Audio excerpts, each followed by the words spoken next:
Nice.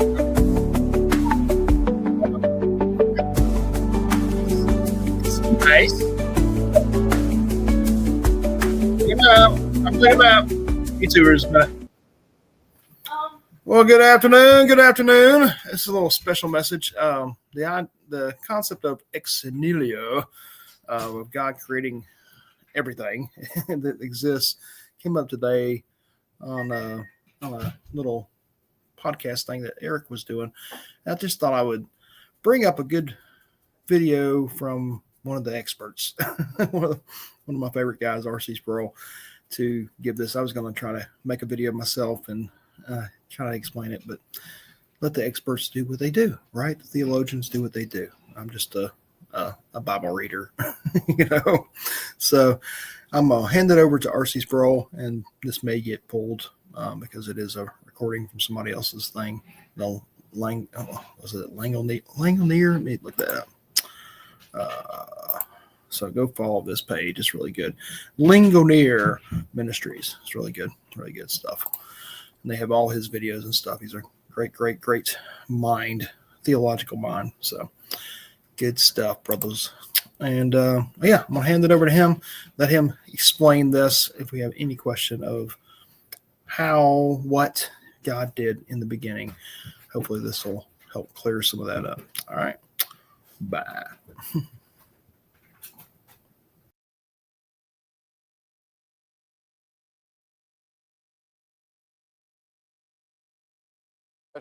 Today we're going to look briefly at the doctrine of creation.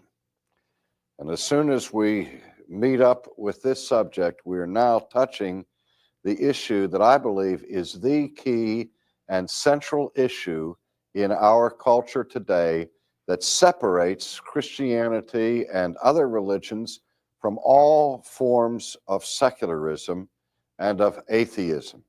Those who have been proponents of atheism and secularism have aimed their guns almost exclusively at the Christian and Judeo-Christian doctrine of creation, because they understand this point, that if we can undercut the concept of divine creation, the whole Christian life and worldview collapses, because primary to Judeo-Christian faith is the concept that this world in which we live has not emerged as a cosmic accident, but is the result of the direct, supernatural, purposive work of a creator. If you can get rid of that, as I said, the whole house collapses as a house of cards. So it's not a strange thing to me that the debate has been waged fiercely in our day over this entire question of creation. Now, the very first sentence of sacred scripture sets forth this primary affirmation upon which everything else is established. And the words of that first sentence go like this: in the beginning, God created the heavens and the earth. And there are three fundamental points that are affirmed in that first sentence of Scripture, all of which are in dispute in our day. The first is that there is a beginning. Second, that there is a God. And third, that there is a creation. Now, one would think that if the first point could be established firmly, that the other two would follow by logical necessity. That is, if there is indeed a beginning to the universe, then there must be something or someone who is responsible for that beginning. And obviously, if there is a beginning, there must be some kind of creation. But the amazing thing about the contemporary milieu in which these subjects are debated is that for the most part, though not universally, but for the most part, the majority of those people who adopt various views of secularism acknowledge a beginning in time to the universe. Advocates, for example, of the Big Bang theory of cosmology say that 15 to 18 billion years ago, the universe began. And it began as a result of this gigantic explosion.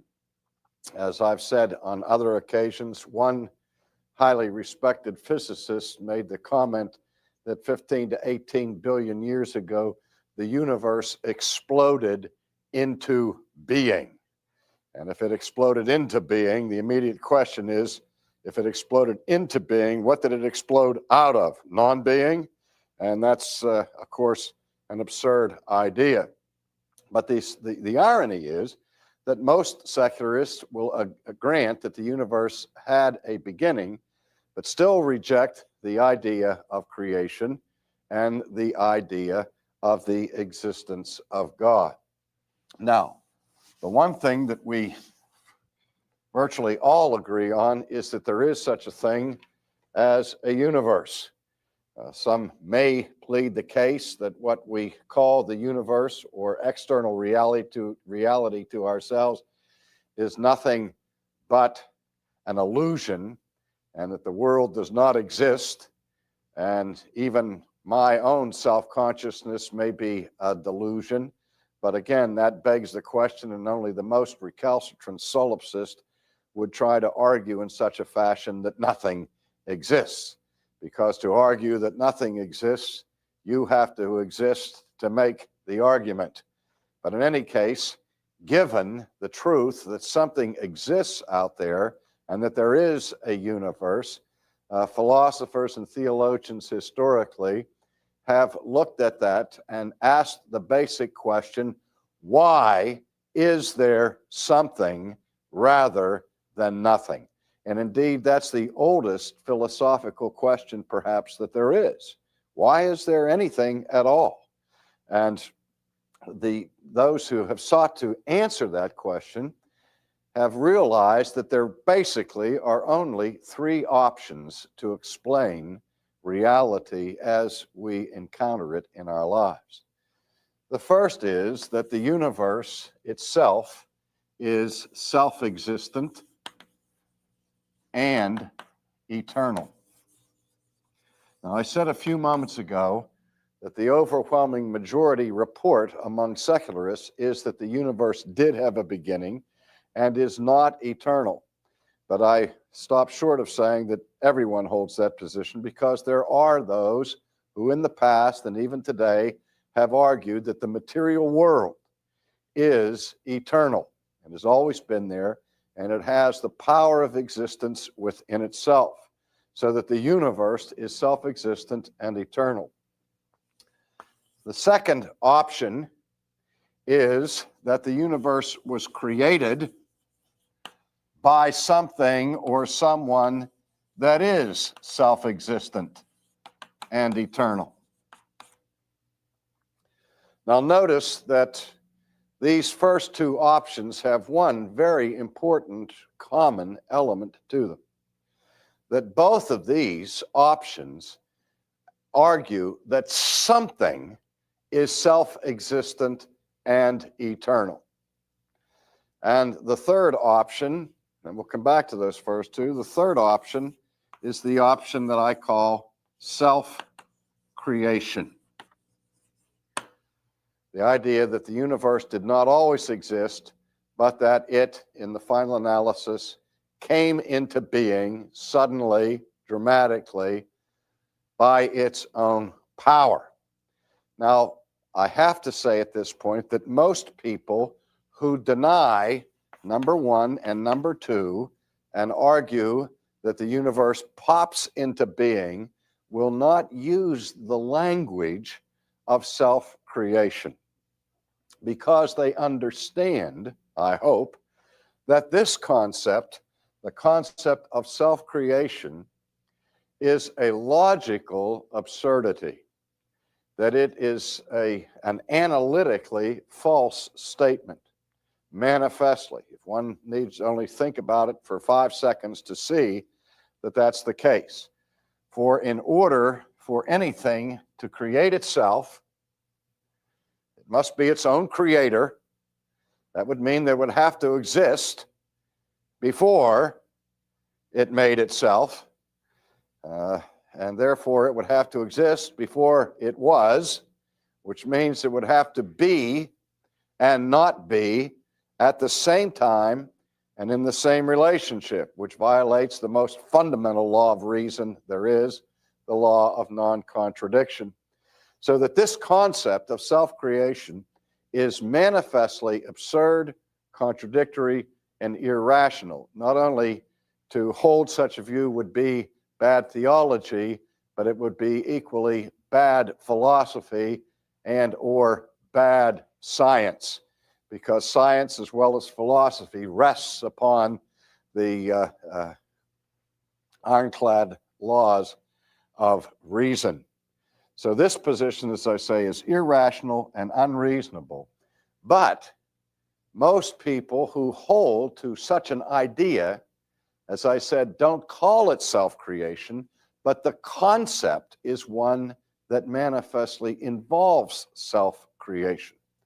We think back, for example, to the time of the Enlightenment, where one of the main aspects of the Enlightenment was the assumption that the God hypothesis is no longer necessary to explain the presence of the external universe. This was the great discovery of the Enlightenment that drove an axe against the root of the tree of the classical synthesis, in which the church enjoyed such respect in the philosophical realm throughout the Middle Ages, because philosophers could not gainsay the rational necessity of an eternal first cause or of the existence of God. But the discovery of the Enlightenment, when the lights went on, it was the discovery that the God hypothesis was no longer necessary to explain the world, because science had now advanced to such a degree that an alternative explanation could suffice and serve to explain the presence of the universe without an appeal to a transcendent, self-existent, eternal first cause or to a God. And in the 18th century, that discovery was the discovery of what was called then spontaneous generation. The idea of spontaneous generation is that something was generated spontaneously without an antecedent cause. It just popped into existence on its own. Now again, if I use language that I use and call it self-creation, it's very easy to see that that notion is self-contradictory. But if I call it by another name, call the rose a tulip, I maybe can sneak it by you if I call it spontaneous generation. But conceptually, I'm saying the same thing. And when spontaneous generation was justly and legitimately reduced to absurdity in the scientific world to a certain degree, alternative concepts sought other language to replace it. I remember reading an essay by a Nobel Prize winning physicist in which he quite soberly and academically made the comment that the days when we can assert spontaneous generation are over. And he acknowledged that spontaneous generation was a philosophical impossibility. He said, now we have to substitute for spontaneous generation the concept of gradual spontaneous generation. I thought, what does this mean? That you can't get something out of nothing quickly. It takes a long time for something to create itself. But given enough time and enough nothingness, that nothingness can somehow work up the power to bring something into being. This, I'm not joking when I tell you, this was a highly respected, as I say, Nobel Prize winning physicist who writes this essay in which he advocates gradual spontaneous generation. But usually, the term that is used in the place of self-creation is the idea of chance creation. Chance creation, where another form of logical fallacy is brought into play, and that is the fallacy of equivocation. And the fallacy of equivocation takes place when, in the midst of an argument, sometimes very subtly, the words that are key words in the argument change their meaning. And this is where we see this with a vengeance in terms of the use of the word chance. Because the word chance is a perfectly good word in our language and is one that is very useful in scientific investigations, because chance is a word that describes for us mathematical possibilities. We can say if there are 50,000 flies in a closed room, that there are statistical odds that can be used to show what is the likelihood of a certain number of flies being in any given square inch of that room at any given time. And so in the effort to be able to predict things scientifically, working out complex equations of possibility quotients is a very important and legitimate enterprise of the scientific vocation. But it's one thing to use the term chance to describe a mathematical possibility. It's another thing suddenly to shift in your usage of the term to using the term chance as if it were something that had actual creative power, something that would have the ability to bring things into existence, or even to affect changes among things that are already in existence. For chance to influence anything, for chance to have any impact or effect on anything in the world or outside the world, it would have to be something that possesses power. But chance is not a thing. Chance is simply an intellectual concept that describes mathematical possibilities. It is no thing, it has no power. And to say that the universe came into being by chance, if you mean by that the chance exercised some power to bring a universe into being, again, you're thrown back to the idea of self-creation, because chance is nothing. It is not a thing. It has no power. It has no being. So if we can eliminate this concept altogether, which reason demands that we eliminate altogether, then you're left with one of the first two options. Which two options, as I said, at least agree on the point that if something exists now, if anything exists now, then something, somewhere, somehow, must be self-existent. Because if that were not the case, nothing could possibly exist at the present time. And one of the absolute laws of science that we have is this law, ex nihilo, nihil fit, which being translated means simply out of nothing, nothing comes. In simple jargon, that could be translated to say you can't get something from nothing.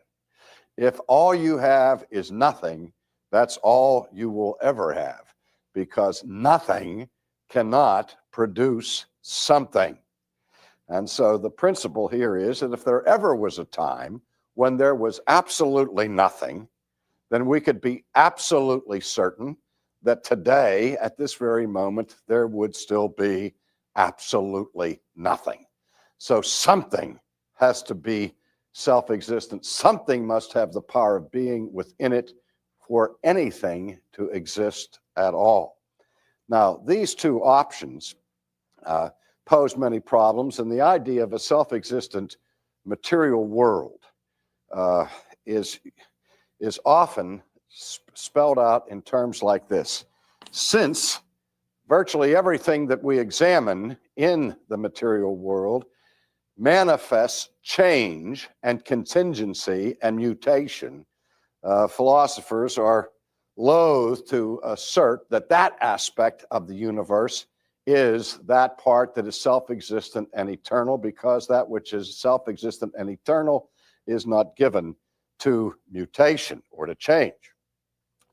But usually what the argument goes like this, that somewhere out there or in there, in the depths of the universe, there is some hidden little pulsating core or power supply that is stable, that is self-existent, that is eternal, to which everything else in the universe owes its origin of existence. And the materialists at this point will argue that there is no need for a transcendent God to explain the material universe, because the eternal pulsating core of existence can be found inside the universe rather than transcending it up here, out there in the great beyond. At that point, another error is made, and the error again is linguistic, a misuse of the term transcendent.